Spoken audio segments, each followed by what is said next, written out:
Gálatas 4, verso 22 ao 29. Todos podemos ler? Amém. Diz assim a palavra do Senhor. Porque está escrito que Abraão teve 2 filhos, um da escrava e outro da livre. Todavia, o que era da escrava nasceu segundo a carne, mas o que era da livre, por promessa. O que se entende por alegoria, porque essas são as 2 alianças, uma do Monte Sinai, tirando filhos para a servidão, que é Agar. Ora, esta Agar é Sinai, o monte da Arábia, que corresponde a Jerusalém, que agora existe, pois é escrava com seus filhos, mas a Jerusalém que é de cima é livre, a qual é a mãe de todos nós. Porque está escrito, alegra-te, estéril, que não dás à luz, esforça-te e clama, tu que não estás de parto, porque os filhos da solitária são mais do que os da que tem marido. Mas nós, irmãos, somos filhos da promessa, como Isaque. Mas como então? Aquele que era gerado segundo a carne perseguia o que era segundo o Espírito, assim é também agora. Ou seja, em tipo aqui, em alegoria, os filhos do sistema do homem perseguem os filhos do sistema de Deus. É sobre isso que vamos tratar hoje. Amém? Curva da fonte, vamos falar com o Pai. Precioso Deus e querido Pai Celestial, te exaltamos por esse momento que estamos tendo, Senhor, e sabemos que Tu recebeu o louvor e a adoração dos Teus filhos aqui, que com alegria em seus corações entoaram para Ti. Agora, Senhor, precisamos que Tu nos guie em tudo que for dito e falado, e que Tu abra, Senhor, o nosso entendimento. Abra agora, Senhor, os nossos corações, inclinamos agora os nossos pensamentos, deixamos de lado agora os afazeres, os pensamentos, os deveres domésticos, do lar, o profissional, para nos ocupar agora neste momento com a Tua palavra, Pai. Que Tu venha falar com cada filho Teu aqui neste lugar, e que essa palavra possa de alguma forma, Senhor, revitalizá-los, energizá-los, transformá-los, se for necessário, mas que, Senhor, cada filho Teu aqui não volte para sua casa do mesmo jeito que entrou. Se entrou abençoado, que saia mais abençoado. Se entrou cheio do Espírito, que volte transbordando do Espírito. É o nosso desejo, Senhor. Ouça essa súplica que te fizemos, Senhor. Precisamos de Ti nesse momento.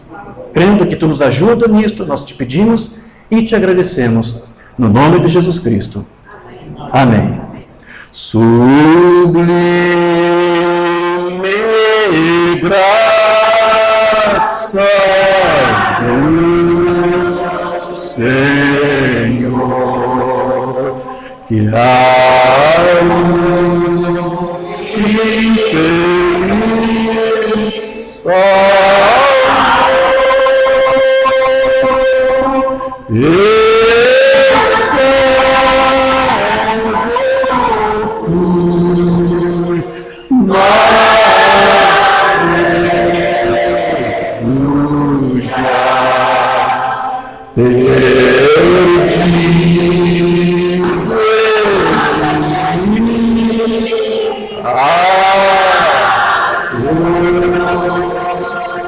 Amém. Graças a Deus. Podeis tomar vossos assentos.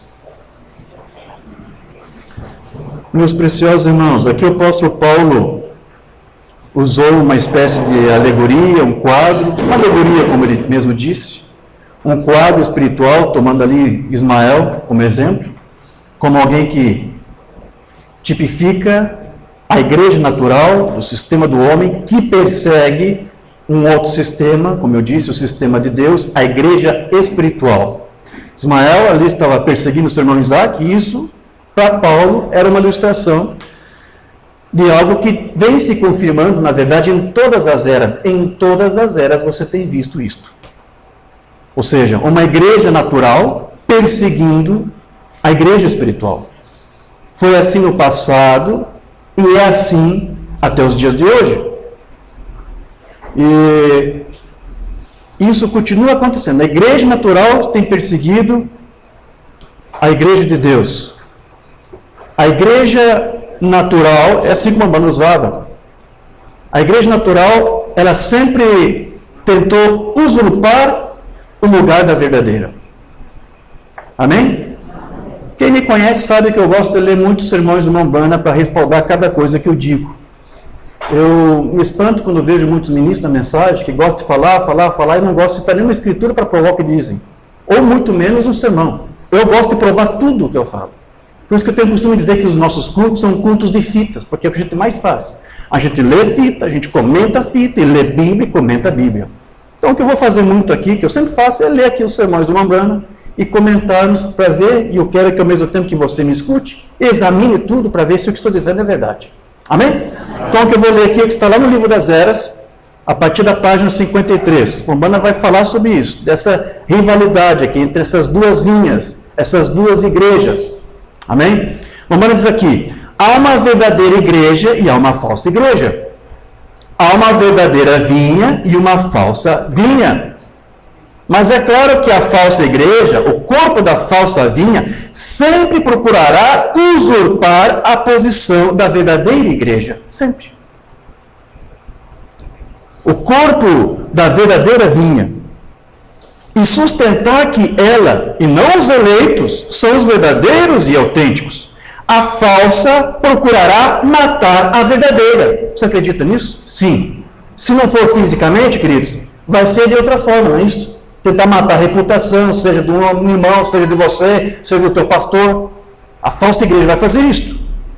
A falsa procurará matar a verdadeira. Foi assim no livro de Atos. Em que momento? Você lembra quando os judeus do Sinédrio tentaram ali impedir os apóstolos de pregar? É disso.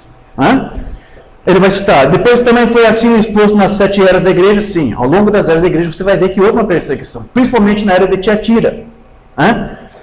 Aí depois ele vai dizer, e é assim que está declarado nas várias epístolas. Paulo chegou a mencionar de falsos irmãos, depois que ele saía das suas congregações, falsos irmãos, e até lá onde Paulo esteve para tentar desfazer toda a obra que Paulo fez.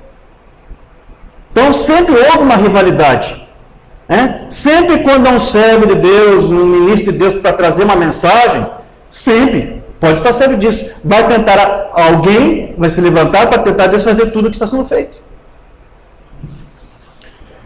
Ele vai dizer mais aqui, é assim que foi, é assim que é agora, é assim que será, não pode mudar. Sempre foi assim desse jeito.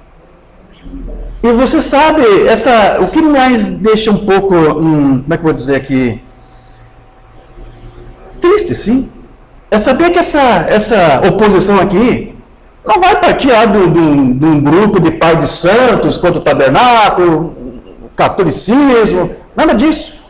Essa oposição vai surgir justamente de pessoas que vão reclamar, alegar, crer como você. Sempre foi assim em todas as eras. Sempre foi assim. Então, o que Paulo aqui fez, como alegoria, como ele disse, foi mostrar que, através dessas suas palavras, sim, que alguém da igreja natural, ela pode até perseguir um nascido do Espírito. Mas alguém que pertence à eleição não vai sair em perseguição de ninguém. A falsa vinha vai em perseguição à verdadeira. Mas a verdadeira vinha não persegue ninguém, seja ele verdadeiro ou falso. Eleito, vocês não viram isso? Mamãe dizer isso? Eleito não persegue outro eleito. Mas eu vou dizer para você, nem o falso eleito, nem o não eleito, o eleito persegue. A igreja não persegue ninguém. Mas ela sim é a perseguida. Então, você tem visto em algum momento nas Escrituras, por exemplo, dizendo que Abel perseguiu Caim? Algum momento você viu nas Escrituras dizendo que Davi estava correndo atrás de Saul para matá-lo? Não, foi sempre o inverso. Então não é o eleito que persegue, ele é perseguido. Sempre quando você quiser saber onde é que estão as duas vinhas, basta prestar atenção para esse pequeno detalhe. Vê quem é o perseguido e vê quem é o perseguidor. E aí você já vai ter uma noção disso. Sempre foi assim, queridos. Por que isso? Porque são dois espíritos. São as duas vinhas. São os filhos da servidão e os filhos da promessa, como disse Paulo. A igreja natural sempre perseguiu a igreja espiritual. Amém. Agora veja, a igreja espiritual, ela somente é perseguida por quê? Por que a igreja verdadeira é perseguida? Porque ela aceitou viver uma vida separada. Porque nas Escrituras você vai sempre ver Deus dizendo, separa fulano e ciclano para a obra que eu tenho. Não é isto? Aquilo ali é um padrão, meus queridos. Deus tem separado um povo para servir a Ele. Deus tem separado uma noiva para viver para o seu esposo, Jesus Cristo. E o irmão Dana também disse que a igreja eleita, ela é chamada justamente para sair fora do mundo, porque a palavra igreja, você sabe, significa chamados para fora, tirados para fora. Para quê? Para ser separado. E sabe, não importa que você seja um grupo pequeno, em minoria, como disse o irmão Dana, isso causa estranheza, irrita e perturba, inquieta a igreja, o sistema organizado. Porque, pelo simples fato de você ter aceitado viver uma separação, viver uma vida separada, isso já os incomoda. Você não precisa fazer nada, só viver uma vida separada. Isso já incomoda a falsa vinha. E você vê que o próprio apóstolo Paulo, ele disse que ele fazia isso também. Ele viveu uma vida separada porque Deus exigiu isso. Eu quero ler isso. Tem uma escritura aqui. Romanos 1, verso 1. Paulo, servo de Jesus Cristo, chamado para apóstolo, separado para o evangelho de Deus. Isso é só para Paulo? Não. Para mim, para você, todos nós aqui, estamos separados para o evangelho de Deus. E também separados do evangelho. Não foi um homem que separou você, não foi você que tomou essa decisão, é o evangelho. Deus mesmo tem separado a sua igreja. É Ele que tem feito isso. É aí que você vê a distinção entre a falsa e a vinha. Entre a vinha falsa e a verdadeira, eu digo. Então Deus, Ele chama o seu povo para uma separação. Ele exige isso.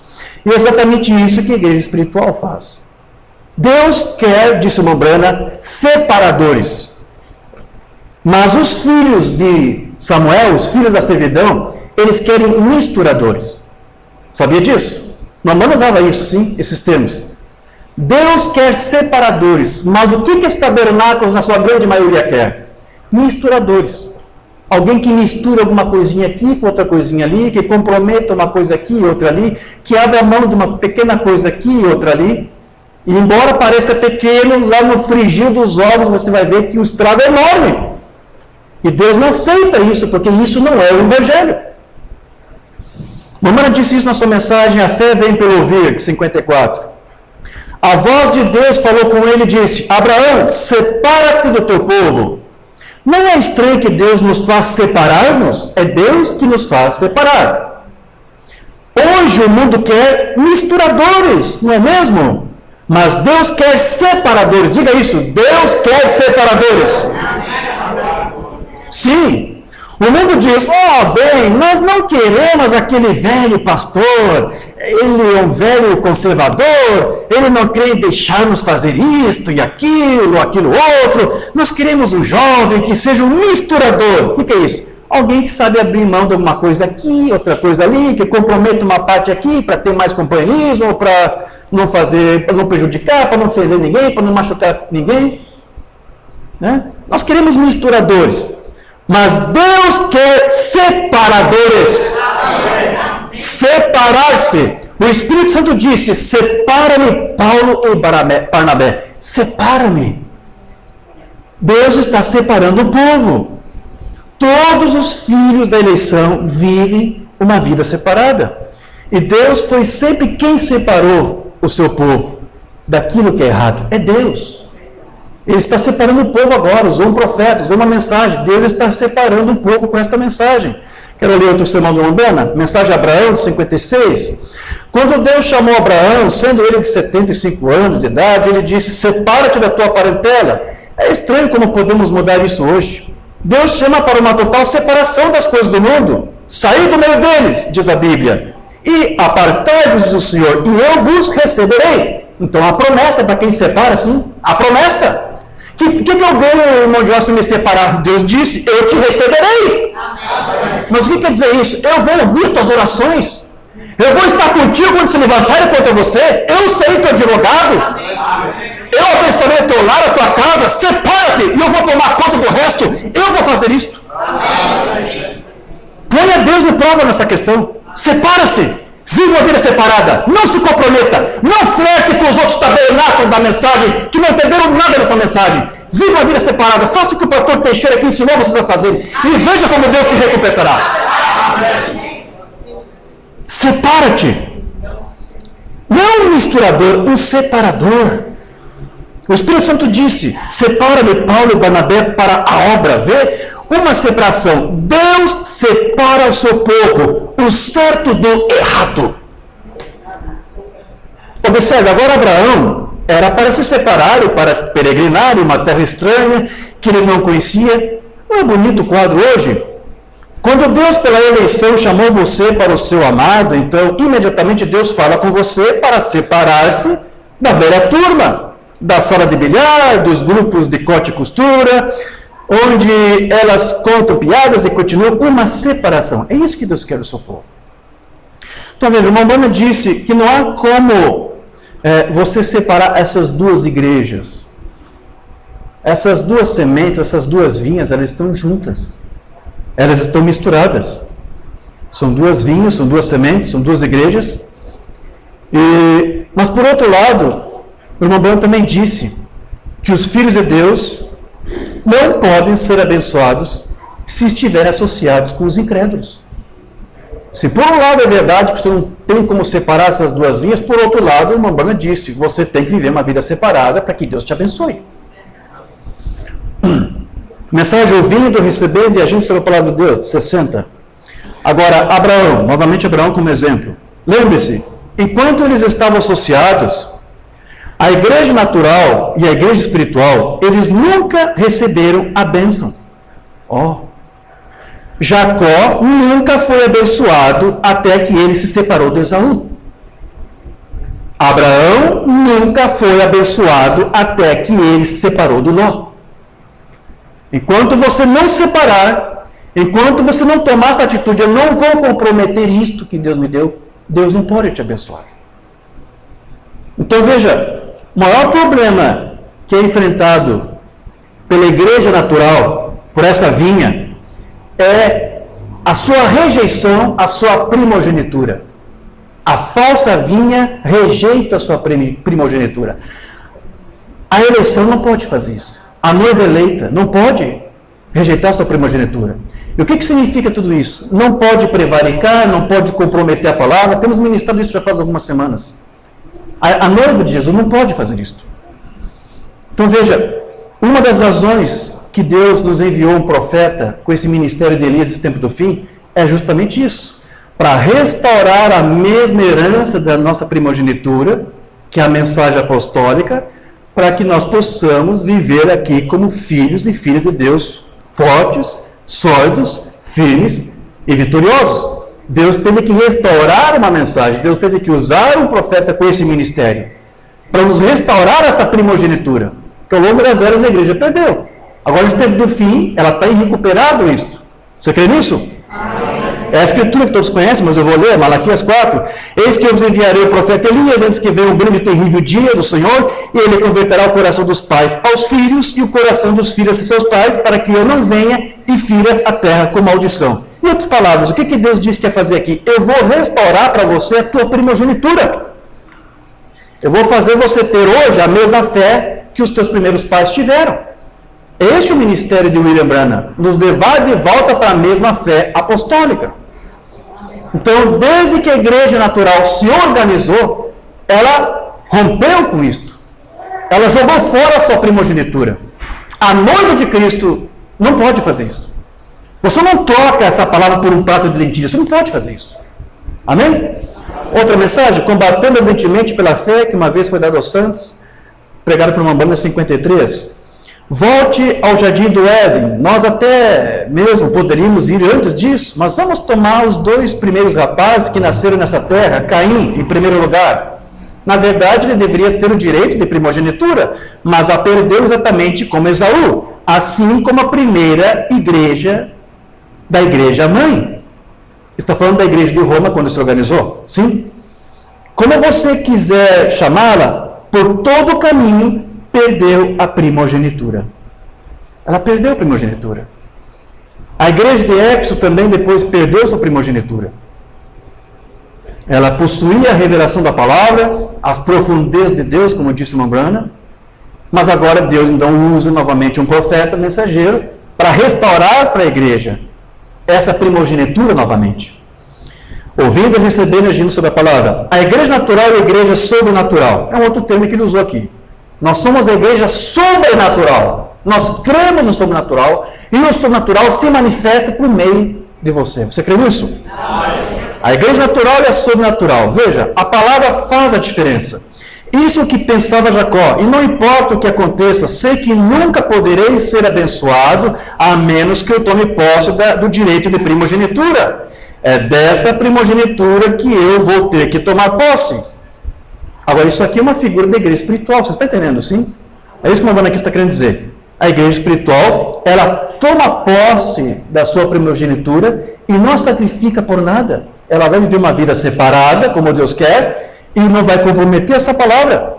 Aí depois diz, mas Esaú odiava e os seus filhos ainda fazem a mesma coisa nesse dia? Os filhos de Esaú ainda fazem a mesma coisa nesse dia. Eles odeiam isso. Sempre foi assim. Vamos lá. O que o Mabana aqui está dizendo que a igreja organizada, a que compromete a palavra, a que mistura, ela detesta, ela abomina o ensino apostólico. E ela vai, obviamente, abominar aqueles que pregam, creem e vivem esse ensino apostólico. Porque sempre vai haver esse conflito entre essas duas linhas. Então, sempre foi assim. Nós temos explicado isso em alguns cultos que tivemos, alguns estudos. A doutrina trinitária de 3 pessoas de Deus. Como é que surgiu isto? Será que os primeiros pais da igreja pregaram isso? É só você desafiar os próprios trinitários de fora. Se eles fossem sinceros, se eles fossem honestos, eles tinham que admitir, nós cremos na doutrina trinitária de 3 pessoas eternas de Deus, mas nós temos que admitir que os primeiros pais jamais pregaram isso. Se eles fossem sinceros, tinham que admitir isso. A doutrina da Trindade só começou a ser pregada no século III. Por mais de 200 anos, ninguém disse que Deus era 3 pessoas eternas. Ninguém jamais ensinou isso. Desafio qualquer trinitário a vasculhar a história da igreja. Os pais pré-nicenos, você não vai encontrar nenhum pai, Irineu, o que quer que seja, que diz que Deus são 3 pessoas divinas coeternas. Isso nunca foi ensinado. Não é o ensino apostólico.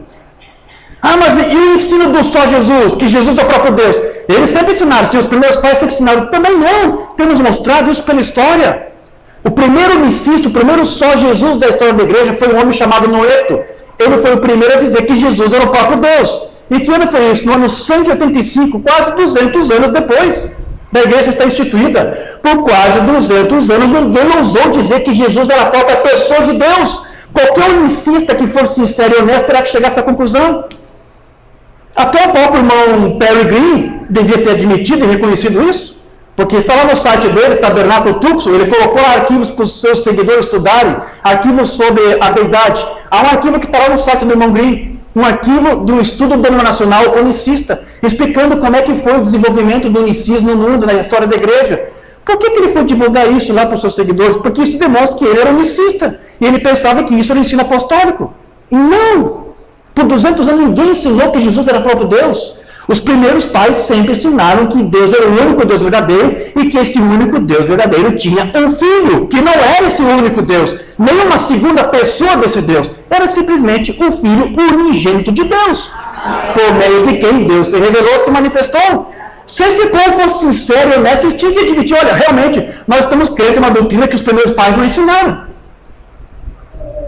Então, a falsa vinha abomina o ensino apostólico.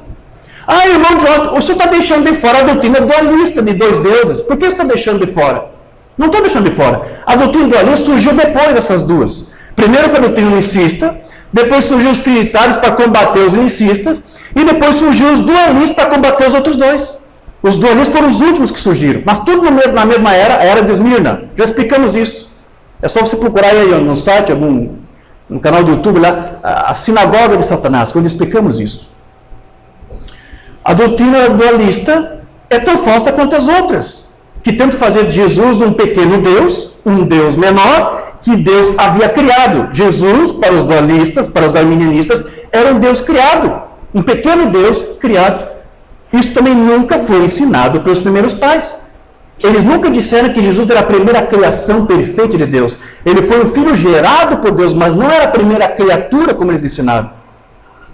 Essa doutrina dos dualistas, ela tem um nome, se chama arminianismo, em homenagem a um dos primeiros a pregar isso, que foi um homem chamado, desculpe, estou confundindo, arianismo. Às vezes parecido o termo, né? Arianismo. Arminianismo é quem prega que não existe predestinação, você tem livre-arbítrio, se você quer ou não ser salvo, você pode ir para o inferno se você quiser. Arminianismo ensina isso. É o arianismo. Arianismo ensina o dualismo, em homenagem a Ário. Só que o que os poucos sabem é que, na verdade, Ário não foi quem criou essa doutrina.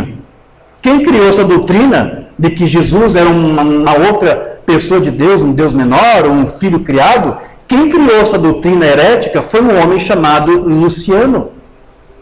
Mas então por que a doutrina não leva o nome dele, como lucianismo, por exemplo? O que acontece, e isso eu vou ter que dizer para vergonha das testemunhas de Jeová, porque eles não querem admitir isso, mas essa é a verdade, porque as testemunhas de Jeová são hoje os dualistas, os arianistas. Luciano, que foi quem criou essa doutrina, depois de um tempo ele se arrependeu dela. Luciano disse, onde eu estava com a minha cabeça quando eu fui criar essa coisa louca de que Jesus é o filho criado, um Deus menor? Não existe uma loucura na minha cabeça. Luciano abandonou a própria loucura que ele inventou. Mas ele tinha Ário como seu discípulo, e Ário disse, não faça isso, Luciano, está muito boa essa comida, cocorococó, estou gostando dessa quirera, tá bom, vou continuar comendo. Se eu quer largar essa quirera, não, eu vou continuar comendo. Então, nada mais justo que hoje a doutrina leva o seu nome, arianismo, porque o seu papai, Luciano, abandonou, disse, larga de mão essa loucura da minha cabeça. Foi assim que surgiu a doutrina dos dualistas, dos testemunhos de Jeová. E porque ele renunciou, porque Luciano renunciou, hoje ele é o santo da Igreja Católica, canonizado pela Igreja Romana. Olha que grande paradoxo tudo isso. Então veja, tudo isso é para fazer um resumo para você. As igrejas, essas vinhas aí, que vão para o trinitarianismo, ou para o arianismo, ou para o dualismo, essas doutrinas são falsas. Mabana disse, eles podem ser pessoas sinceras, podem ser pessoas genuínas, honestas, e por causa disso merece toda a nossa consideração, nosso amor, nosso respeito, mas ele disse, suas doutrinas são falsas. Porque isso faz com que você produza um ministério, uma igreja misturada. Deus disse que te chamou para ter uma separação, para fazer uma separação. Separação, Deus quer te separar do unicismo. Deus quer te separar da trindade, Deus quer te separar da dualidade. Deus quer te levar para a doutrina apostólica. Amém. Então, o que uma irmã vai dizer na sua mensagem, muda Deus seu parecer? Assim, agora, para delinear isso, nós sabemos que Balaão era um profeta, e Balaque era o rei de Moabe na época, e eles não eram infiéis, e em Moabe, eles serviam ao mesmo Deus que Israel servia, porque Moabe, a nação foi fundada pelo filho de Ló, com sua filha, e portanto eles serviam ao mesmo Deus. Se você notar seus sacrifícios, tudo mais, era exatamente a mesma coisa. O que o profeta aqui está dizendo? Que a vinha natural e espiritual são muito parecidos. São muito parecidos. Em unção, em zelo, em amor, em abnegação, em fervorosidade. Tudo que você faz, tudo que a vinha verdadeira faz, a outra sabe fazer a mesma coisa. Talvez até com mais ímpeto. Talvez até com mais voracidade. São muito parecidos. E agora, se fundamentalismo e tudo é tudo que Deus requer, então Moabe era simplesmente tão fundamental em suas ofertas como era Israel. Mas nós nos encontramos agora, Israel está seguindo a linha da palavra de Deus, para uma terra que lhes tinha sido prometida. E eles se aproximam. Aqui seria um tipo do natural e do espiritual se encontrando. E quando o natural e o espiritual se encontram, há sempre uma colisão. Sempre quando o natural se encontra com a igreja espiritual, há um confronto, há uma colisão. Sempre, querido, sempre vai ver isso. Não foi mais de um, foi mais de um irmão ou dois que já chegaram a dizer para mim, irmão Diógenes, eu quero congregar aqui, eu não tenho tabernáculo que prega a doutrina aqui na minha cidade, eu vou congregar aqui com os unicistas aqui da mensagem aqui na minha cidade. Eu sempre digo, olha, tudo bem, mas você vai ter lutas, você vai ter problema. Porque o profeta disse isso aqui é mensagem. Você crê que isso aqui é mensagem ou não crê? O profeta diz que há confrontos, sempre haverá confrontos. Sempre. Eu disse, olha, tudo bem, você pode, mas você vai ter problemas. Porque para você ficar lá, para que não haja confrontos, você vai ter que ficar em silêncio, ninguém vai poder saber que você crê na doutrina apostólica, ainda que você seja um só diante de todo o restante contrário.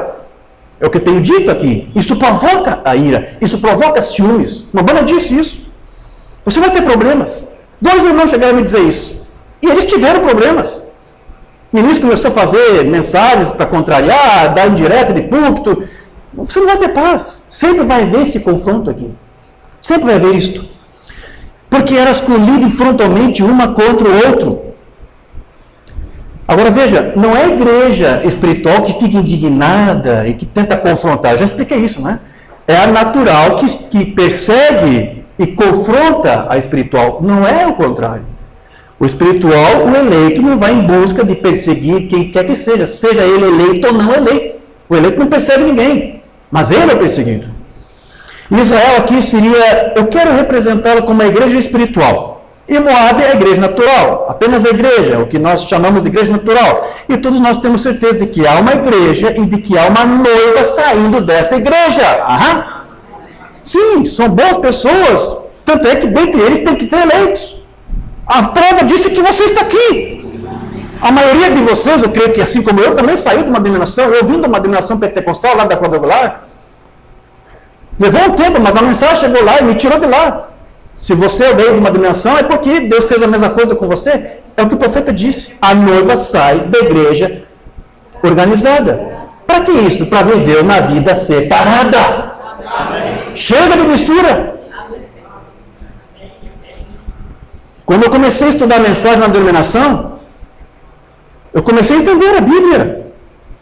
E quando eu comecei a entender a Bíblia, eu vi o que os pastores faziam. E quando eu comecei a entender o que estava sucedendo, eu comecei a sentir o mesmo desgosto, a mesma amargura que Nicodemos teve quando ele viu seu Senhor sendo crucificado. Você sabe que Nicodemos era um que se chama de criptocristão. O que é isso? É um cristão oculto, um cristão escondido. Ele cria Jesus, ele cria que ele era o Messias, mas ele tinha medo de confessar isso para o sinédrio, para as autoridades. Então ele guardava o segredo para si. Mas ele cria. Só que ele tinha que guardar silêncio. Porque eu acho que até Nicodemos sabia que havia um confronto. Sempre há um confronto. Então, para evitar isso, para evitar dissabores, ele ficava ali crendo, não, Jesus é o meu Messias, que eu estava tudo esperando. Mas ele tinha que ficar de bico calado. Mas você pensa que ele aguentou a vida toda a fazer isso? Não! Quando Jesus foi crucificado, pelo próprio sistema do qual Nicodemos fazia parte, Nicodemos não suportou mais ficar de bico calado. Ele se rendeu publicamente a essa fé. Eu tenho dito em algumas mensagens. Nicodemos terminou sua vida como cristão, só que ele teve que pagar um preço para viver uma vida separada. Enquanto ele estava lá junto com os misturadores, estava tudo bem. Ele era uma espécie de senador, porque aqueles homens eram também políticos. Ele era um príncipe, era um dignatário. Mas quando ele assumiu essa verdade de que Cristo era o Messias, ele teve que renunciar às suas posições, teve que renunciar aos seus status, teve que abrir mão de tudo, e está disposto a ser perseguido, caluniado, difamado. Ele aceitou pagar o preço. Diz a história, aliás, dizem também que ele era irmão do historiador Flávio Joséfo. Alguém já ouviu falar do historiador Flávio Joséfo, que chegou a fazer relatos de Cristo? Ele era irmão do historiador Flávio Joséfo. A última vez que foi encontrado, que Nicodemos foi encontrado vivo, foi catando comida no lixo para poder sustentar ele e a sua família. Mas ele aceitou pagar o preço para viver uma vida separada. E muitos não querem pagar o preço. Mas aqueles que pagam, aqueles que aceitam se separar para Deus, Deus disse, eu vou te honrar, eu vou te guardar, eu vou te proteger. Amém. Então aqui uma banda vai dizer, Davi pensou que tinha tudo em ordem. Não, eu não quero pular nada aqui, vamos lá. Aqui. Há uma igreja, e se há uma igreja, também há uma noiva saindo dessa igreja. Amém. Então veja, nós temos então, duas igrejas, nós temos aí duas vinhas, e elas sempre quando se encontram vai haver um desacordo entre as duas sementes. Abel teve uma revelação, sim. Caim não teve revelação. E o que foi que Caim fez? Ele ficou com ciúmes do seu irmão e o matou. E isso até o próprio Mambam tomou isso como tipo do que a igreja natural faz. A igreja natural vai ter ciúmes da igreja espiritual que vive separada. Mensagem muda Deus seu parecer? Eu penso que isso que Abel teve no princípio, uma revelação espiritual de que não foi o fruto do campo, as obras das nossas mãos, ou coisas assim, foi sangue. E ele ofereceu a Deus o maior sacrifício que o de Caim. Abel entendeu que não era frutas o problema, foi sangue derramado, era isso que Deus requeria de volta. Abel teve essa revelação, mas Caim não entendeu. Nós encontramos em Abraão e Ló a mesma coisa. Em uma escolha, porque Ló desceu, quando chegou o tempo, quando a igreja espiritual e a natural tiveram um desacordo, por causa dos pastores. Eles tiveram de separar um do outro, e sempre que isso acontece, causa ciúme. Verificamos que Abel, porque Deus havia recebido, ele não recebeu a bonita e grande oferta de Caim, pela qual ele tanto tinha labutado. Ele era religioso, ele se curvou e adorou e assim por diante, fez tudo o que Abel fez, a mesma coisa que Abel fez. Só que ele não teve a revelação do que era a verdade. Assim verificamos que quando Deus aceitou a revelação de Abel e sua oferta, isto fez Caim ficar com ciúmes de Abel. Então isso é uma característica da falsa vinha. Vamos lá. A igreja eleita nunca vai ter ciúmes de ninguém. É a falsa vinha que vai sempre ter ciúmes e perseguir. E ali ocorreu o primeiro homicídio. Nós verificamos que ciúme passou a existir entre os pastores de Abraão e de Ló, e eles tiveram de se separar. Verificamos que Moisés e Coré também tiveram desacordo. Jesus e Judas tiveram desacordo. E como sempre tem sido a mesma coisa. E assim é hoje. A igreja natural e a igreja espiritual, os dois sistemas, o do homem e o de Deus, têm uma colisão quando se encontram. Sempre vai acontecer isso. Agora, o natural tenta se equiparar ao espiritual, sempre com uma personificação carnal. Mas como foi com Israel e Jacó, isso não funciona.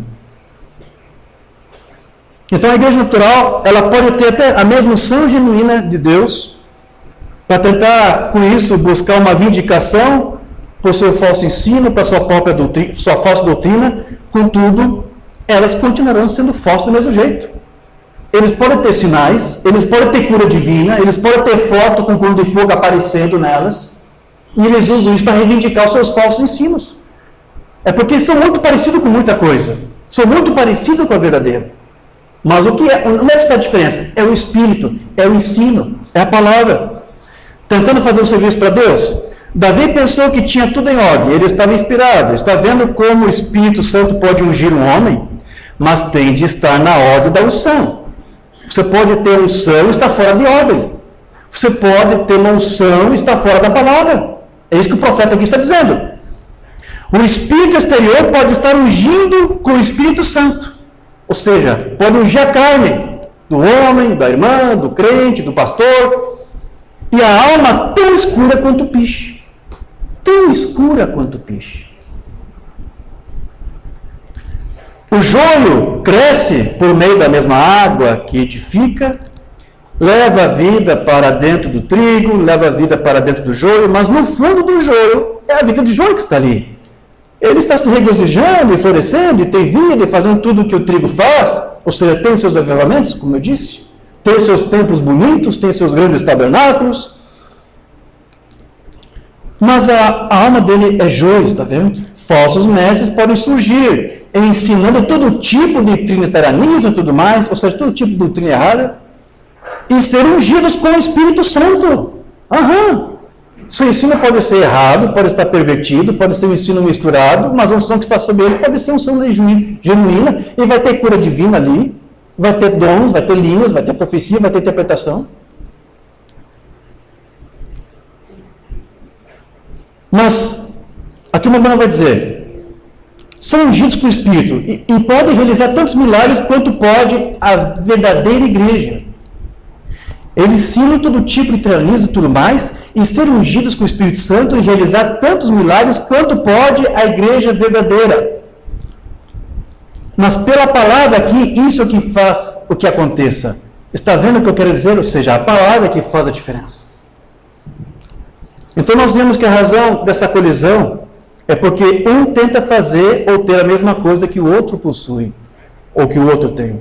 Ambos adoram a Deus, ambos querem servir, ambos professam uma fé, ambos têm um zelo, como eu disse, mas só um deles é guiado pelo Espírito Santo, que é a que vive a vida separada, é a vinha verdadeira, é a noiva de Cristo, que embora não saiba para onde esteja indo, muitas vezes, você às vezes não sabe para onde é que você está indo, para onde Deus está te guiando, mas Deus está te guiando. Você pode não saber, mas Deus guia a sua igreja. Então é por isso que os filhos da servidão, eles atuam, porque eles, sendo escravos do homem, não aceitam a palavra, porque a comprometem, porque a pervertem, porque a misturam, porque não são servos de Cristo. Quero ler outra mensagem aqui. Muda Deus seu parecer? E eles se chocam aqui, e notamos que quando se chocaram aqui, isso aconteceu sobre algo de que eu gostaria de falar por um momento, tão logo se chocaram, e um viu o que o outro estava fazendo, houve uma grande personificação um do outro. E aí é onde encontramos hoje que nós realmente temos personificações demais. Ou seja, ele vai tentar provar, como lemos lá no início do livro das Esdras, que o profeta disse ali, ele vai tentar provar para você que ele tem o original, ele tem o genuíno, ele tem a unção correta, a doutrina correta, a palavra correta. E você, o eleito, é que não tem. Aí o Manuel vai dizer mais aqui, você é um indivíduo para Deus, e não devemos tentar personificar uns aos outros. Não devemos ser personificadores. Só porque a maioria dos tabernáculos agora está pregando unicismo, vai querer você flertar com isso e pregar a mesma coisa que eles? Vai querer também vender a tua primogenitura como eles venderam? Não! Não seja imitador deles. Seja uma igreja separada. Amém. Então veja, nós temos que viver uma vida separada e sem fazer essa mistura aí que os outros estão fazendo. E veja que a falsa igreja, ou a igreja natural, ela sempre vai preferir seguir os seus próprios caminhos, seus próprios arrasamentos, mas o que a igreja espiritual vai fazer? Ela vai tentar sempre sair do caminho para que Deus encontre o seu espaço para poder agir e poder se manifestar. A falsa vinha sempre vai ficar no caminho de Deus. A vinha verdadeira, ela sai do caminho. Ela sai com os seus próprios pensamentos, com suas próprias ideias, com os seus próprios arrasamentos, com as suas próprias doutrinas. A vinha verdadeira, ela tinha isso, para que Deus encontre o seu caminho. Enquanto alguém estiver no caminho de Deus, tentando obstruir o que Deus quer fazer, a passagem para Deus, enquanto alguém fizer isso, seja com ideias, como eu disse, com tradições, com doutrinas, Deus não pode fazer nada por essa pessoa. Enquanto você colocar os teus próprios arrasamentos, enquanto você tentar fazer alguma coisa segundo a tua própria mente, os teus próprios pensamentos, Deus não pode fazer nada. Deus somente vai poder fazer alguma coisa por você quando você sair do caminho. Quando você abrir mão dos teus próprios pensamentos. Quando você fizer a mesma coisa que Cristo fez. Senhor, eu tenho um pensamento, mas o que tu pensas? Eu quero fazer o que tu pensas. Esqueça o que eu quero. O que tu quer? É isso que eu quero. O que tu quer é o que eu quero. Jesus saiu do caminho. E só isso que fez ele, o Filho de Deus, vitorioso. Ele saiu do caminho para que Deus tomasse o seu caminho. Mas o Humana disse que a maioria daqueles que fracassam é porque estão no caminho de Deus, ficaram na frente. E o Humana diz, Deus não pode fazer nada. Deixa eu ler isto. Só uma vez mais, Senhor, de 63. A única coisa que você precisa fazer para saber que Ele está aqui é remover-se do caminho. Enquanto você estiver no caminho, Deus não pode fazer nada por você. Sai do caminho. Sai da frente de Deus. Não se apresente a Deus com um pensamento. Senhor, eu penso isso aqui, eu sei que a tua palavra diz isso, mas eu quero... Sai do caminho. Quando você pensa os teus pensamentos, os pensamentos de Deus não têm chance. Mas se você parar de pensar os teus pensamentos e pensar os pensamentos dele, meus pensamentos não são os vossos pensamentos. Deus não disse isso lá em Isaías 55? Disse ele, se houver algum louvor, se houver alguma virtude, pense nessas coisas. Então, não é o que alguma igreja vai dizer sobre isso, mas o que Deus disse sobre isso. Então, veja, todos os homens da Bíblia aí, que se colocaram no caminho de Deus, com o seu próprio querer, com o seu próprio pensar, eles sofreram as consequências disso. Abraão, Jacó, Moisés, Jonas. Eu não preciso nem citar para você o que eles fizeram. Talvez a Escritura já venha imediatamente à tua mente, sim. Coisas que eles fizeram que se colocaram diante de Deus, no caminho de Deus. Enquanto eles fizeram assim, Deus não pôde abençoá-los. Mas eles entenderam que quando eles saem do caminho, então é quando Deus pode usá-los. Quando você tira o teu eu do caminho, quando você tira o teu eu fora do caminho. Jesus foi alguém que soube fazer isso. Ele tirou o seu eu do caminho, para que então Deus pudesse usá-lo. Ele mesmo precisou primeiro ser provado nisto, ou seja, sair do caminho, para deixar Deus ter a preeminência, para que então o seu ministério pudesse ser um ministério vitorioso. E o Rambana disse que a maior batalha que nós vencemos é a batalha da mente, não é isso? É aqui dentro. O maior inimigo que nós temos somos nós mesmos. Se você conseguir vencer os teus próprios pensamentos, você sai da frente de Deus. Mas enquanto você não souber vencer esse teu eu aqui, Rambana disse, o meu maior inimigo não é o diabo, sou eu, William Branham é meu maior inimigo. Meu maior inimigo sou eu, Diógenes Dornelles. Se eu tirar o eu, Diógenes, do caminho, então Deus tem uma chance, diz o profeta. Amém? Mas enquanto você se colocar no caminho, Deus não pode fazer nada. Rambana usou um exemplo de quando que Jesus saiu do caminho. Ele tem que fazer isso? Sabe, para um unicista não faz sentido, porque para ele Jesus é o próprio Deus. Como é que Jesus vai sair? Como é que Deus vai sair do próprio caminho de Deus? É confuso para eles, né? Mas o Rambana ensinou isso. O Rambana ensinou que Jesus teve que sair do caminho. Teve que fazer morrer o seu próprio eu para que Deus pudesse usá-lo. Ele disse que isso foi lá no jardim do Getsemane. Rambana disse que lá no jardim do Getsemane, quando Jesus venceu o seu próprio eu, o profeta disse, essa foi a maior batalha, a maior vitória de Jesus Cristo. O que aconteceu lá na cruz foi uma consequência daquela primeira vitória que ele teve do seu próprio eu. Ele disse, pai, eu tenho um querer, eu tenho uma vontade, mas, não, esquece. O que eu disse? Não, pai, esquece. Qual é o teu querer? É o teu querer que eu quero. O profeta diz que quando Jesus fez isso, ele soube render a si mesmo para Deus. Ele saiu do caminho, então Deus tem uma chance para fazer dele o seu Filho unigênito vitorioso. Amém. E fazer com que todos nós vencêssemos juntos com ele, lá naquela cruz. Mas eu quero ler onde o Rambana disse isso. Lá está a sua mensagem que não temos traduzida, Comunhão, 18 de abril de 57. Agora, se Deus não poupou o seu próprio Filho do teste cruel, então ele não poupará você ou eu do teste cruel. Por que Deus nos imputa testes cruéis, irmão Jorge? Porque essa é a única maneira de você ser treinado. É a única maneira de você ver como Deus é verdadeiro quando você vive uma vida separada. Pague o preço por viver uma vida separada. Suporte o teste cruel. Nós lemos aqui desde o início, o profeta dizer, é Deus que separa o povo. Se Deus te separa o povo, você não quer que Ele mesmo vai te suportar no teste cruel? Ainda que Ele mesmo te aplique o teste, Ele mesmo te dará o livramento. Glória a Deus. Glória a Deus. E Jesus estava aqui enfrentando o maior teste que ele já havia tido, o Getsemane, colocado diante dele, onde aquele definitivo e último teste todo suficiente deveria vir. Mas não era o da cruz, o último teste, não, ali no Getsemane. Quando as cargas de todo mundo foram colocadas sobre os seus ombros abençoados, não havia ninguém em todo o céu na terra que pudesse alguma vez sustentar, a não ser ele. Ninguém mais, nenhum anjo. Né? O profeta disse que o arcanjo Miguel podia ter se apresentado para romper o livro dos selos, e o profeta fala uma simulação e diz, meu anjo Miguel, você não pode. O anjo mais perfeito que Deus tem, Miguel, o arcanjo Miguel, Gabriel, nenhum anjo pode fazer, só o Filho unigênito aqui podia fazer isso. E saber todos os pecados, dos pecados passados e pecados presentes, pecados futuros, repousavam sobre essa decisão. Todos os pecados que você já cometeu e os que você ainda pode ser que cometa, já estão ali, já foram ali condenados,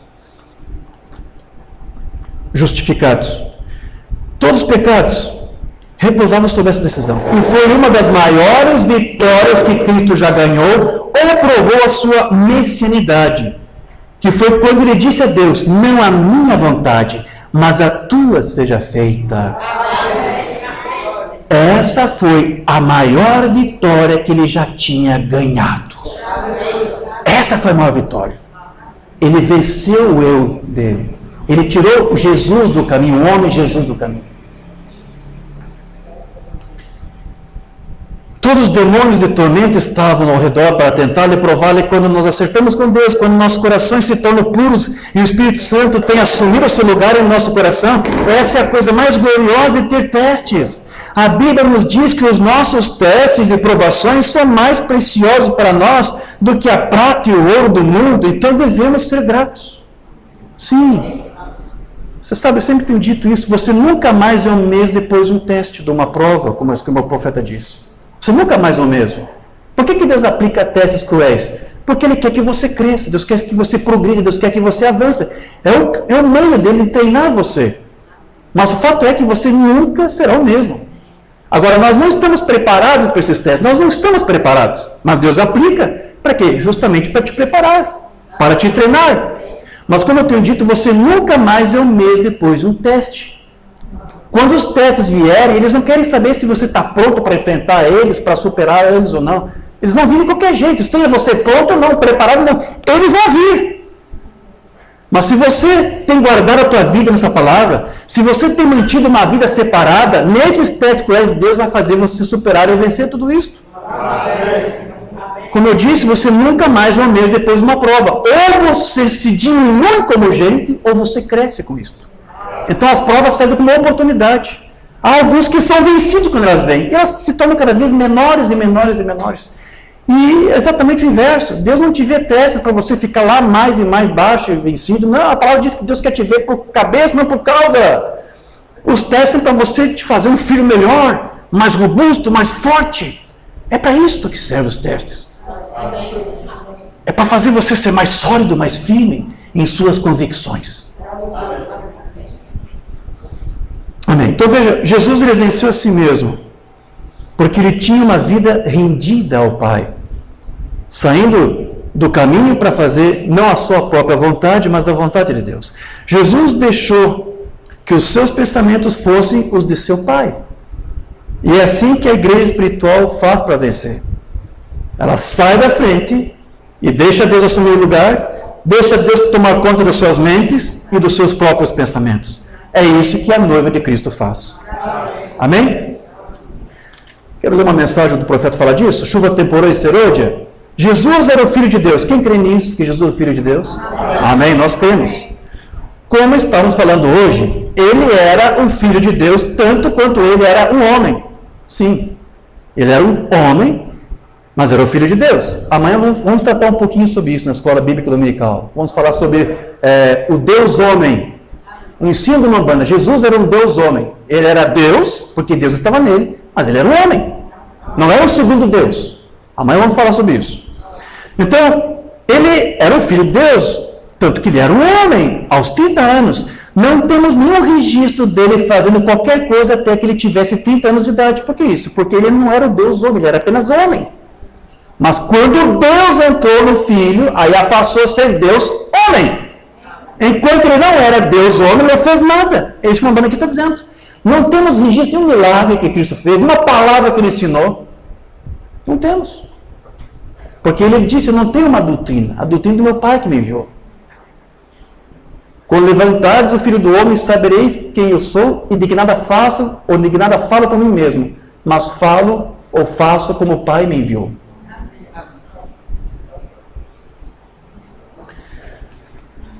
Então, ele não fez um sinal, como diz o profeta, até que ele foi batizado. Quando ele foi batizado no Jordão, por João, então o Espírito Santo desceu sobre ele sem medida. Nele habitou a plenitude da divindade corporalmente. Ele era Emanuel, que quer dizer o quê?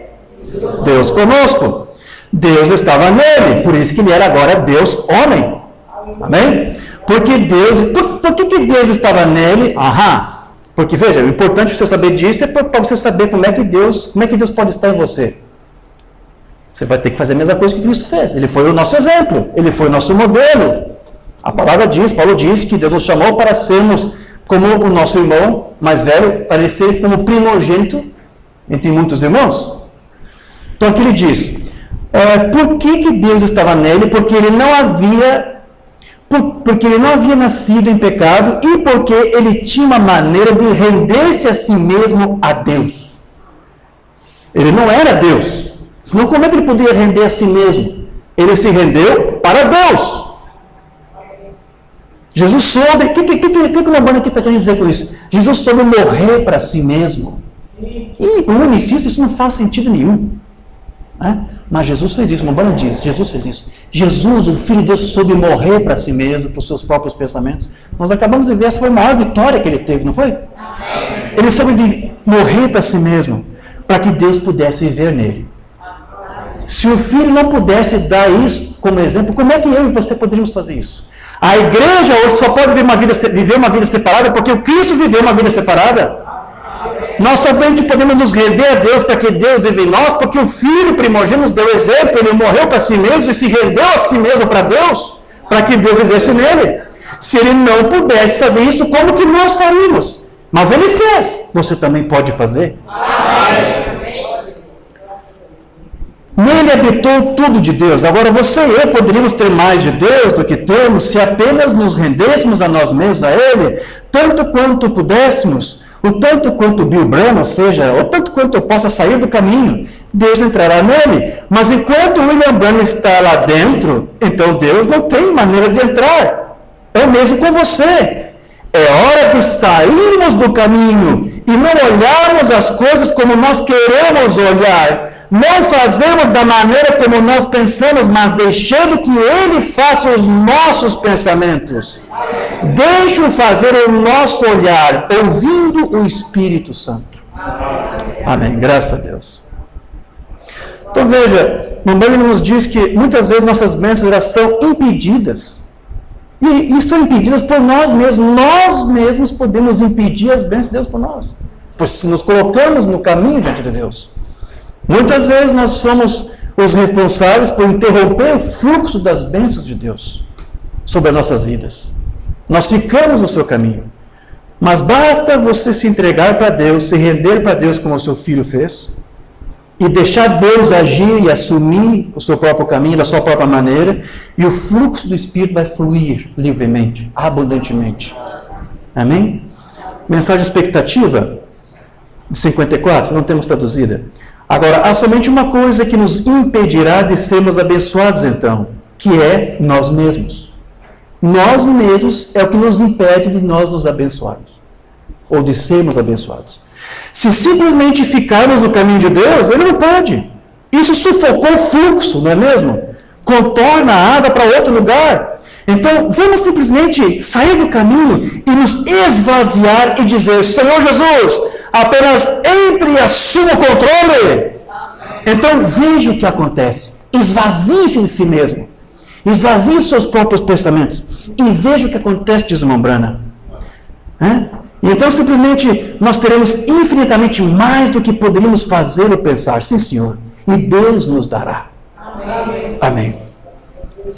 Então, veja, já partindo do nosso encerramento dessa nossa pequena palestra, o que faz a igreja organizada ser uma falsa vinha, como disse o irmão Branham, é a sua doutrina, é claro. Sim. Porque ela sacrificou a palavra, comprometeu a palavra, e a sua fé é uma fé misturada. O irmão Branham usava o termo híbrida. Fé híbrida é isso, fé misturada. A palavra pode estar 99% correta, mas um fermentinho que acrescentou ali, 1%, né, já levera toda a massa, não é isso? A fé híbrida desse sistema do homem é assim. É uma mistura, é uma mescla que faz com que você muitas vezes se confunda, porque como é quase tão perfeita quanto o original, você vai ouvir e você pensa que é original. E a única forma de você discernir é se você também conhece o original. Se você não conhece, como você vai discernir? Como é que você vai discernir? Não é estranho quando as pessoas tentam dizer que o William Branham é um falso profeta? Eles nem conhecem os verdadeiros, como é que vão conhecer os falsos? Como é que eles vão discernir? Mas deixa eu ler algo que o irmão diz aqui. Não te estribes no teu próprio entendimento. Você sabe, a Bíblia diz, você pode crer em uma mentira e ser condenado por isto. Está vendo? Essa é exatamente a verdade. Eles formam, não importa o que a palavra de Deus diga, eles se estribam em seu próprio entendimento. Eles se estribam nisto, eles creem nisto, pensam que isto é verdade. Você pode se manter crendo uma mentira uma vez e outra, até que isso se torne a verdade para você. Isso mesmo. Paulo disse que ele estava preparando, sim, para apresentar para a igreja, para Cristo, para a igreja de Cristo, melhor, um só Senhor, um só Cristo, apresentar uma só fé, uma só doutrina, uma só palavra. Mas desde o começo, Satanás tentou sabotar essa única fé dos apóstolos, misturando, mesclando, apresentando aí para a igreja um outro Cristo, uma outra fé, uma outra doutrina, uma outra palavra, uma fé híbrida, uma palavra híbrida, misturada com os arrasamentos do homem. É isso que o sistema do homem faz. O sistema de Deus não mistura a palavra. A fé híbrida, ela pode produzir somente uma coisa a fé híbrida pode produzir, que é a morte.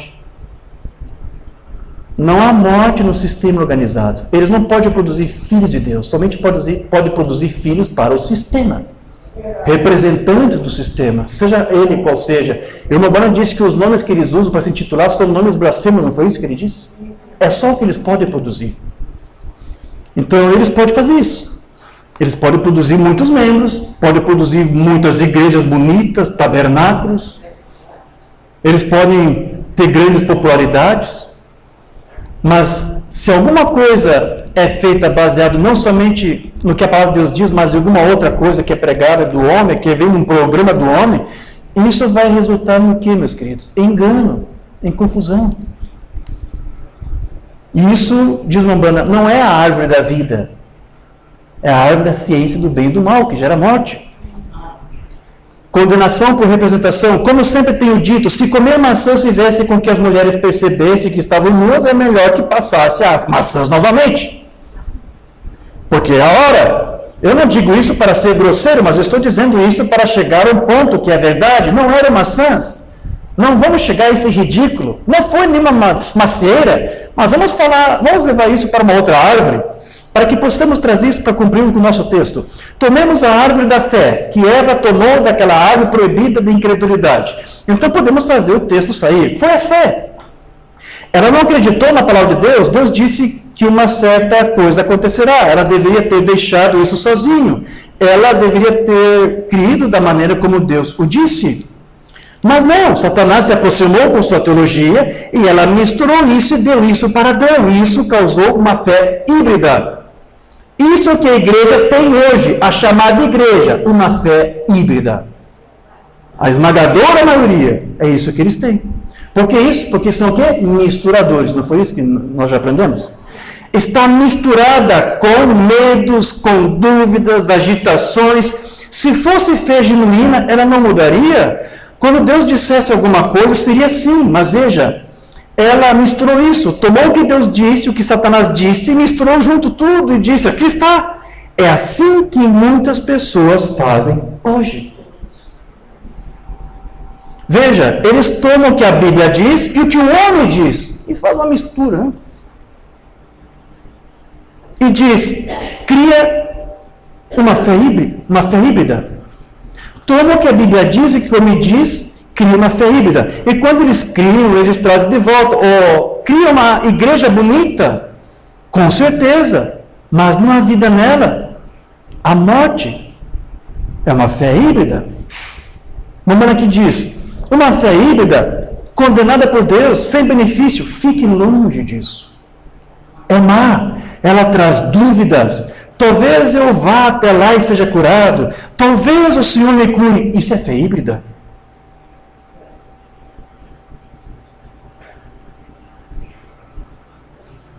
Ela não é boa. Essa é a fé da igreja. Nós queremos a fé de Deus. Ela traz dúvidas. Deus disse alguma coisa e isso é verdade, então fique com isso, amém? Eu queria que minhas palavras fossem escritas com uma caneta de ferro. Fique com o que Deus disse, porque é a verdade. Amém. Então veja, Jesus ele veio para nos tirar dessa igreja híbrida e natural, sim, para vivermos uma vida separada, para fazer parte desse sistema de Deus, e para não ficar comprometido com o que o homem diz, mas com o que Deus diz na sua palavra. Mensagem de condenação por representação. É a mesma mensagem.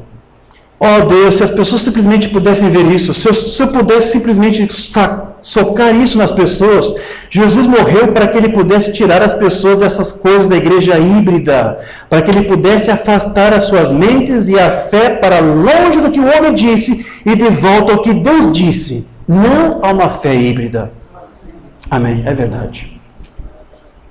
Então, com isso, nós vemos o que, meus queridos? Aquela verdade que é uma verdade bíblica, sim. A fé sem obras é morta. Sim. Porque, veja, se você tem uma fé genuína, você vai refletir essa fé através das suas obras. Os teus frutos vão refletir, vão provar o que você tem. no que você está crendo?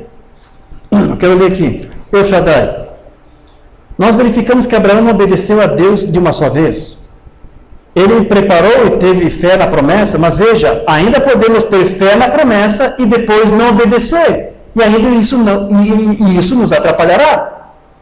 Então você tem fé, mas você não obedece, não faz obras. Isso vai te atrapalhar. A fé sem obras torna a fé morta. Ela tem que produzir câmbios, mudanças, um novo mover, um novo pensar, um novo agir, um novo vestir, tudo. Tem que produzir isto. Então eu cito o exemplo aqui de Abraão. Abraão estava crendo, mas ele não estava obedecendo. Enquanto ele não obedecia, Deus não podia abençoá-lo. Nós já vimos isso, sim? Então, ainda podemos ter fé na promessa e depois não obedecer, e ainda isso nos atrapalhará. Agora, você pode dizer, eu creio no Espírito Santo, creio que devo ser batizado com o Espírito Santo. Agora, não importa o quanto você crê, você tem que obedecer a essa comissão. Vê? Só a fé não irá funcionar, porque a fé sem obras é morta. Então, serão os nossos frutos que dirão se a nossa fé é boa ou não. Não é verdade? Se você tem uma fé correta aí, ela vai produzir em você bons frutos, boas obras. As obras que você faz darão testemunho do que você crê. Se o que você crê é falso ou verdadeiro, se é verdade ou se é mentira. Agora veja, o inverso disso também é verdadeiro. Como assim, irmão Diógenes? A fé sem obras também é morta. Desculpe, agora eu inverti. Nós lemos aqui, né? A fé sem obras é morta. O inverso disso é o quê? As obras sem fé também são mortas. Porque veja, não importa quantas obras, nós vimos agora há pouco no Bando dizer, templos bonitos, sim, grandes tabernáculos, pode fazer muitas obras, mas qual é a fé que está ali? Qual é a doutrina que eles creem? Pode fazer muitas obras, mas se a fé que está sustentando essas obras não for a fé genuína, essas obras serão tão mortas quanto seria se a fé não seguisse as obras. Você está entendendo o que eu estou querendo dizer aqui? As obras, elas também são mortas se a fé que promove, o que produz essas obras, é uma fé falsa ou uma fé híbrida. Porque se bastasse fazer obras, então a igreja católica é a melhor, a igreja de mais fé fervorosa que existe, porque ela faz muitas obras, tem grandes colossais, grandes templos colossais, catedrais. São grandes obras, não são? Mas qual é a fé que move essas obras? É a fé católica. Então as obras são tão mortas quanto a sua fé. E infelizmente eu mesmo tenho que dizer para os tabernáculos. Tem muitos tabernáculos aí grandes. Muitas obras são feitas. Mas qual é a fé que está ali movendo aquilo? Qual é a doutrina que está impulsionando aquelas obras que estão fazendo? As obras delas são tão mortas quanto a fé que eles sustentam. A aliança de Abraão confirmada, qualquer coisa que esteja híbrida está poluída. E a religião que é híbrida desta Bíblia para a organização, denominação ou credos de igreja é híbrida. Agora, veja, um híbrido produz uma arte mais bonita, um produto mais bonito. Sim. O sistema humano é mais bonito, é mais atraente que o sistema de Deus. O sistema de Deus é um povo minúsculo, é uma minoria. Mas aqui o mamãe está dizendo, não, o sistema do homem, a igreja, a vinha falsa, ela é bonita, ela é atraente, sim. Veja, eu não estou dizendo que todos os tabernáculos bonitos são falsos, tá bom? Só estou dizendo que o profeta disse que a falsa vinha é bonita por fora. A vinha verdadeira pode ser feia, pode ter um tabernáculo pequenininho, mas é verdadeira porque Deus está ali dentro dela. Amém. Amém. Então, para encerrar, lembra que uma banda gostava de falar daquela alça de mira, da arma? Né? Algum irmão que já foi militar sabe disso, sim? Na arma você tem duas miras. Essa primeira aqui e a outra de lá. Aquela de lá da ponta se chama mira. Essa daqui se chama massa de mira ou alça de mira. Para você acertar o alvo, as duas miras têm que estar juntas, têm que estar alinhadas. Sim? Mamana disse que nós temos que ter essas duas miras também alinhadas. A mira da frente qual que é? A Bíblia, a palavra. Nós temos dito isso há muito tempo. Volte para a Bíblia, volte para a palavra. Mas você também tem que ter essa alça de mira atrás, que é a mensagem, que é a palavra falada. Você tem que ter as duas alinhadas. Você tem que ter a palavra escrita lá desse lado e do outro lado a palavra falada, que é a mensagem. Que, como nós temos dito, é o que te traz luz para a Escritura. Você tem que ter as duas coisas alinhadas. Quando você fizer isso, então você vai saber discernir. Então você vai saber viver uma vida separada. Enquanto você não fizer isso, não tiver as duas miras alinhadas, você não vai poder fazer isso. E você vai sempre falhar no alvo. Sempre. Agora, o que alguns estão fazendo? Às vezes, usam só uma das miras. É o que a maioria das nações fazem fora, assim. Eles procuram se esforçar em ler a Bíblia, ler as Escrituras, mas eles se esquecem que Deus enviou o profeta nesse tempo do fim. Eles não creem nessa outra alça de mira para poder alinhar com a outra. Então, é um extremo, nunca consegue acertar. Vão sempre falhar no alvo. Vão dizer que Jesus Cristo reina, que Jesus vai voltar, que Jesus cura, que Jesus batiza com o Espírito Santo. Mas quando você diz que Deus enviou um profeta com uma mensagem apostólica para restaurar você a mesma fé dos pais pré-nicênio, a mesma fé dos pais da igreja primitiva, eles dizem, não precisa de um profeta para fazer isso. Precisou sim. Então eles perdem essa mira e perdem o alvo. E qual é o outro extremo? Qual é o outro extremo? É o que a maioria está fazendo dentro da mensagem. Só estão lendo a mensagem. Só estão com essa alça de mira, mas não estão comparando isso com a mira da frente, que é a palavra. Tem muita gente que só está lendo fita, ou melhor, escutando fita. Lendo mensagem. Mas não junta com a Escritura, ao ponto de depois fazer com que a própria fita entre em conflito com a Bíblia. Eles conseguem isolar uma declaração do profeta e fazer o que ele diz entrar em contradição com o que a Escritura diz. É um extremo. E um dos grupos mais extremados que eu conheço nesse tempo do fim é o tal do grupo dos só as fitas. Porque eles não leem mais Bíblia. E para piorar, nem precisa de pastor, porque só basta tocar a fita, não é isso? Não precisa nem ter mais ministério. Então são dois extremos. Nós temos que ter as duas coisas juntas e alinhadas. Sempre. Amém, igreja? Amém. Amém. Então veja, a igreja natural e a igreja híbrida. A igreja natural ou a igreja híbrida, ela está presa então a esse sistema dos homens, mas a igreja espiritual, ela está comprometida com esse sistema de Deus que ele está promovendo. O Rambam disse que Deus tem sim um sistema, ele chegou até a chamar de sistema novo, um novo sistema, mas na verdade não é exatamente um novo sistema, porque é a mesma doutrina dos pais, é a mesma mensagem, queridos, é a mesma fé. O que Deus está fazendo agora, te trazer para um sistema que é novo comparado ao que está aí, mas na verdade não é novo, é o mesmo sistema dos primeiros pais. Deus está fazendo isso. Contagem regressiva, não temos traduzido esse, hein? É do dia 25 de novembro de 62. Deus tem um novo sistema. Se o homem tem o seu sistema, Deus também tem o seu, como eu disse no início. Deus tem um novo sistema. Não é o sistema antigo, ou seja, não é o sistema dos homens aí, que misturam tudo, que bagunçam tudo com a sua fé híbrida. Não. É um novo sistema. Ele está trazendo sua igreja para cima. Eles estão ficando menores e menores o tempo todo. O sistema do homem, no sistema do homem, suas igrejas crescem. No sistema novo de Deus, elas vão diminuindo mais e mais. É isso que o profeta está dizendo aqui. Estão ficando menor o tempo todo. Então, se você vê alguma coisa que diz que é da mensagem, está fazendo o inverso disso, então não é mensagem. A mensagem diz que o sistema de Deus vai ficando menor cada vez mais. Eles ficaram nos dias de Noé, eles ficaram nos dias de Ló, eles sempre ficam até ficarem bem pequenos. Mas ainda assim, esse pequeno grão de Deus ainda está avançando, ficando mais poderoso o tempo todo.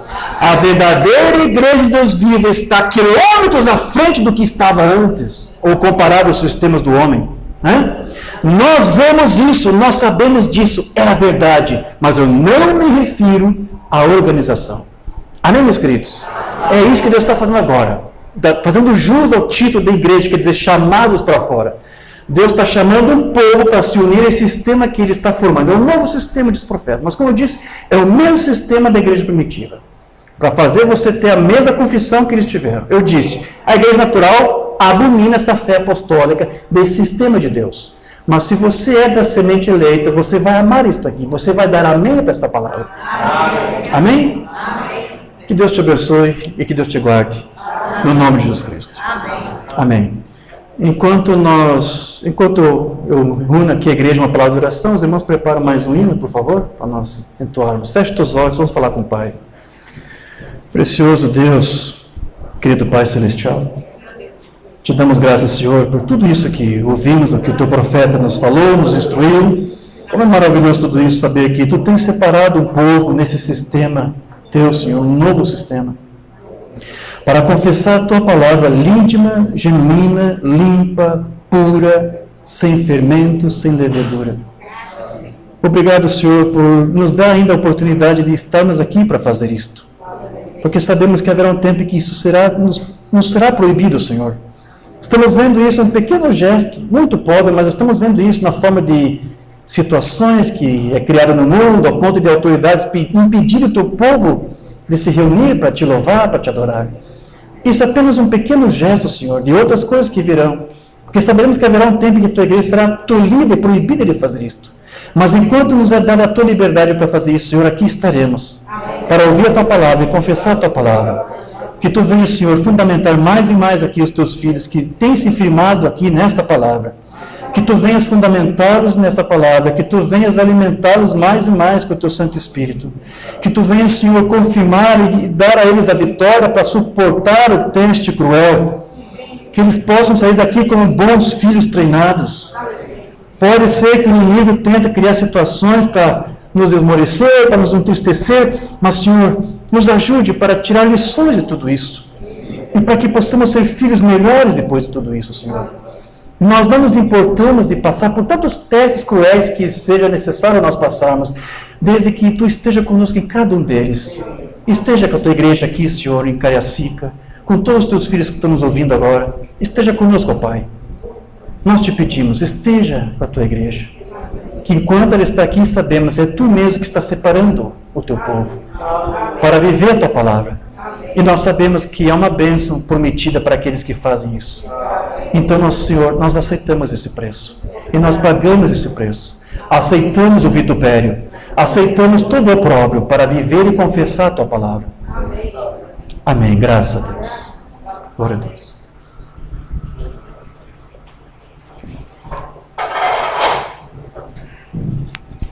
Amém?